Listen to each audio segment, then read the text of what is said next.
Download this code from codegive.com, link in the description below. OK, let's dive into the complex and sometimes frustrating topic of clearing other, or system data, storage on iPhones. It's important to understand that directly clearing this data via code is not possible for regular app developers due to Apple's security restrictions and sandboxing.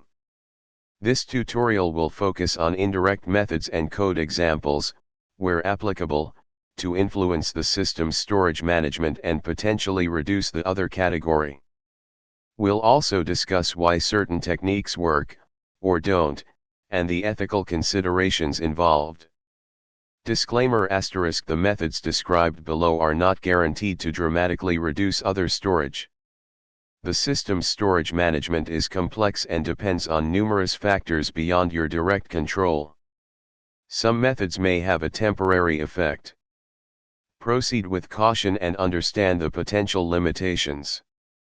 Understanding other, system data. Before we begin, let's clarify what other, now often referred to as system data in recent iOS versions, actually is.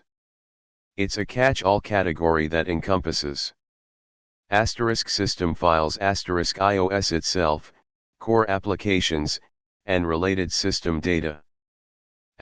*caches, temporary files used by apps, the system, and Safari to speed up performance. This is a major contributor. *logs, system and app logs, used for debugging and diagnostics. Downloaded media, sometimes media downloaded within apps, example podcasts, streaming video, gets categorized here, particularly if the app doesn't manage its cache and storage properly. Voice memos, recorded voice memos. Siri voices, the voices used by Siri. Fonts, downloaded fonts. Corrupted files, in rare cases, corrupted files, or data that the system can't classify. Transcoded media, temporarily transcoded video for editing or sharing. Messages data, attachments, images, and other data stored by the Messages app. Offline reading list, Safari's saved offline web pages. Why direct access is restricted.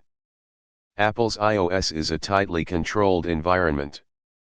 App developers are sandboxed, meaning they can only access specific areas of the file system and have limited control over system-level functions. This is done for security and stability reasons. Allowing apps to directly manipulate other storage would be a major security risk. The key strategy: influencing the system's storage management. The goal isn't to directly delete files in other. Instead, we aim to 1. Reduce the creation of unnecessary temporary files. 2. Encourage the system to purge cached data. 3. Provide the system with more accurate storage information. Methods to influence other storage.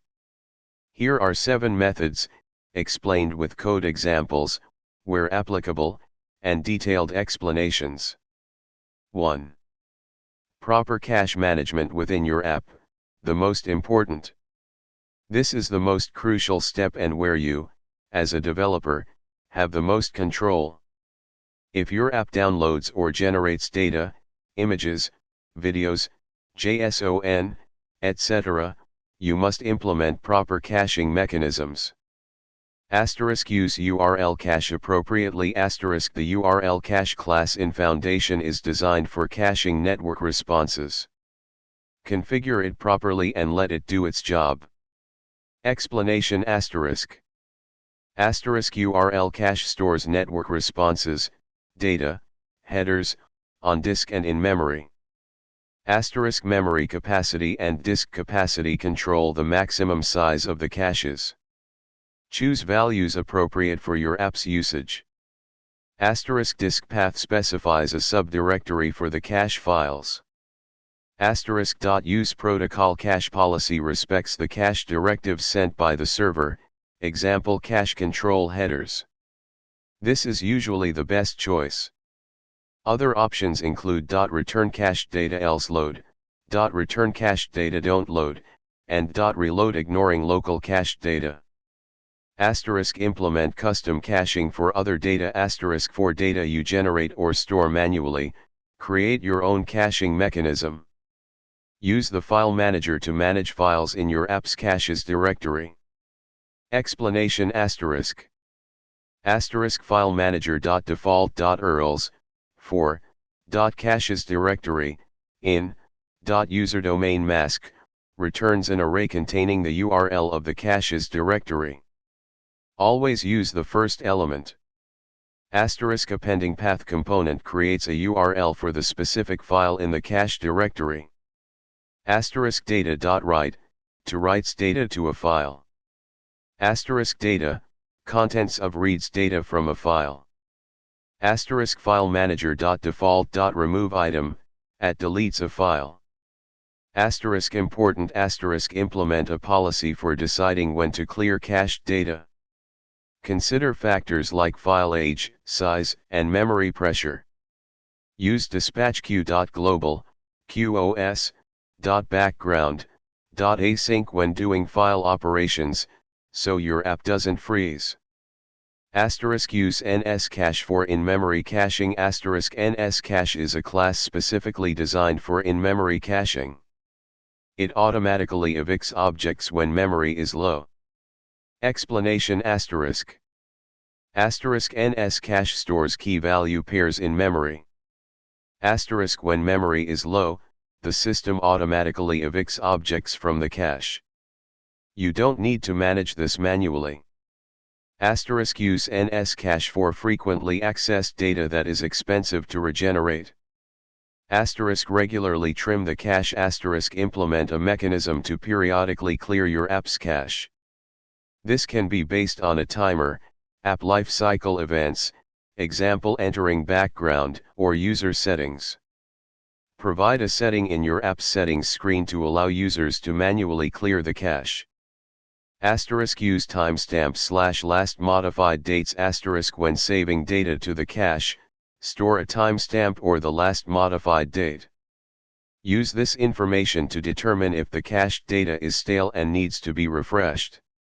2. Removing unnecessary files from TMP directory. The /TMP directory is intended for temporary files that are not expected to persist for long periods. iOS periodically cleans this directory. You should manually delete any files in /TMP that are no longer needed. Explanation file manager.default.temporary directory returns the URL of the /TMP directory. File manager.default.contents of directory retrieves an array of URLs for files and directories within /TMP. File manager.default.remove item, deletes each file. Call this function when your app enters the background or at other appropriate times. Important do not store important or persistent data in /TMP. It is guaranteed to be cleared by the system. 3. Reducing log verbosity. Excessive logging can contribute to other storage. Review your app's logging practices and reduce the amount of data you log, especially in release builds. Use conditional compilation. Use if debug and end if blocks to conditionally enable verbose logging only in debug builds. Use a logging framework. Consider using a logging framework like Cocoa Lumberjack or SwiftDbeaver that provides more control over log levels, destinations, and rotation policies. These frameworks often allow you to easily disable logging in release builds or configure log files to be automatically cleared. Avoid logging sensitive information. Never log sensitive data, passwords, API keys, personal information, as this poses a security risk. 4. Minimizing core data / realm storage usage, if applicable. If your app uses core data or realm, optimize your data models and storage patterns to minimize the amount of data stored.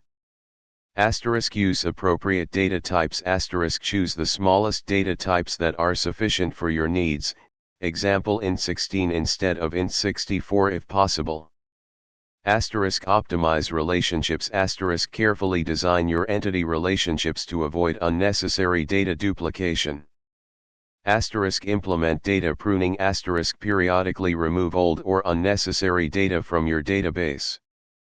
Asterisk use binary data sparingly. Asterisk avoid storing large binary blobs, images, videos, directly in core data or realm if possible. Store them as separate files and store the file paths in the database. Asterisk vacuum the database. Asterisk for core data, periodically call ns_persistent_container.perform background task to vacuum the database. This can reclaim unused space. Important asterisk vacuuming a core data database can be a time-consuming operation. Perform it in a background task to avoid blocking the main thread. It's also recommended to back up the database before vacuuming. ns_persistent_container.perform background task is the ideal place to run the vacuum function as it is a background task with appropriate settings. 5. Prompting a device reboot/restart. While you can't programmatically force a device reboot, and shouldn't try, suggesting to the user that they reboot their device may help clear some cached data. iOS sometimes clears temporary files during the boot process. This is more of a user-facing suggestion than a coding technique. Provide this as a tip in your app's help section or FAQ. 6. Using the storage full simulation, debugging technique. This is primarily a debugging technique that can sometimes trigger the system to aggressively purge cached data. Asterisk simulate low disk space. Asterisk fill the device's storage by creating a large file. This will trigger low disk space warnings. Asterisk observe system behavior. Asterisk observe how the system responds by deleting cached data to free up space. Asterisk delete the large file. Asterisk once the system has had a chance to react, delete the large file to restore normal storage levels. Important considerations. Asterisk user experience. Asterisk simulating low disk space can be disruptive to the user. Use this technique sparingly and only for debugging purposes. Asterisk file system impact. Asterisk repeatedly filling and deleting large files can potentially impact the device's file system performance. Asterisk not a reliable solution. Asterisk this technique is not a reliable way to consistently clear other storage. The system's behavior is unpredictable. Asterisk how to simulate a low disk space. Asterisk 7. Suggesting user-level actions, app documentation. You can provide guidance to users in your app's documentation or FAQ, even though you cannot directly control these actions. Asterisk clear Safari history and website data. Asterisk instruct users on how to clear Safari's history, cookies, and website data in the settings app. Safari cache is often a big part of other. Asterisk delete old messages. Asterisk suggest that users delete old text messages, especially those with large attachments. Asterisk offload unused apps. Asterisk explain that iOS can automatically offload unused apps, which removes the app binary but keeps the user's data. The user can re-download the app later. Asterisk backup and restore. Asterisk suggest backing up the device to iCloud or a computer and then restoring it. This can sometimes clear out accumulated temporary files. However, this is a drastic measure and should be a last resort. Asterisk update to the latest iOS version. Asterisk explain that iOS updates often include improvements to storage management. Ethical considerations. Asterisk don't mislead users. Asterisk be honest about the limitations of your app's ability to clear other storage. Don't make false promises or guarantees. Asterisk transparency. Asterisk clearly explain what your app is doing with cached data and how it manages storage. Asterisk respect user privacy. Asterisk never access or delete data that is not directly related to your app's functionality. Asterisk avoid overly aggressive caching. Asterisk don't cache data unnecessarily.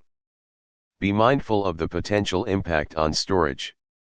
Key takeaways. Asterisk directly clearing other storage via code is not possible for regular app developers. Asterisk focus on proper cache management within your app. This is the most effective approach. Asterisk use URL cache, NS cache, and custom caching mechanisms appropriately. Asterisk regularly trim your app's cache and remove unnecessary files from the /tmp directory. Asterisk reduce log verbosity. Asterisk optimize core data /realm storage usage, if applicable. Asterisk provide helpful guidance to users in your app's documentation. Asterisk be transparent and ethical in your approach to storage management. Remember that the other category is a complex beast, and there's no magic bullet solution. By implementing these strategies, you can influence the system's storage management and potentially reduce the amount of storage consumed by other data, but results will vary. Focus on writing efficient code, managing resources effectively, and providing a good user experience.